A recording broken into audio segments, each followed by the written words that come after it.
Richie the Heel, he wants to know how you became the agent slash producer for John Cena. I don't know, when they first decided they were going to pull him up from the camp,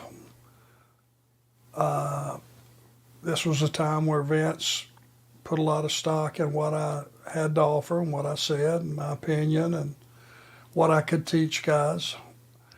And when they decided it was going to be between, I think, Randy and Batista and John, those were the three, and maybe one other guy, that Vince was trying to decide on who was going to be his guy. He knew it was going to be Batista and Randy and John. He just didn't know.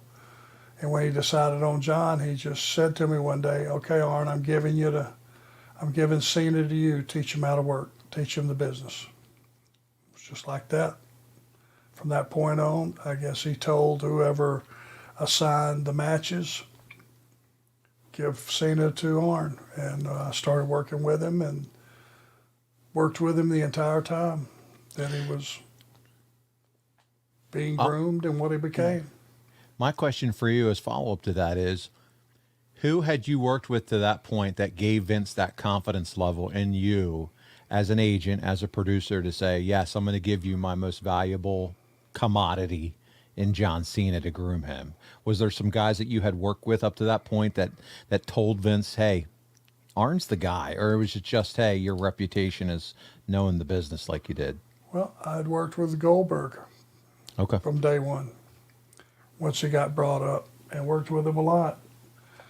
I mean, when you're going to beat everybody on the roster, that takes some politicking, because after 10 or 15 or 20 weeks, some of these guys start looking around going, okay, well, they're moving up from underneath guys to middle guys to lower top guys to top guys. And when they got to where you were, you figured it was going to be Goldberg over in 3 minutes. Some guys already started to balk at it. And, you had to do some politicking with these guys and let them know it's okay. Normally you wouldn't get beat in that amount of time, but hey, it's going to be everybody, guys. So don't be the guy that bucks up and loses your job, because everybody's going to put the guy over, and in record time. All of a sudden, you sound like your gig was also not only as an agent producer, but talent relations in that way. Of course, yeah. Yeah.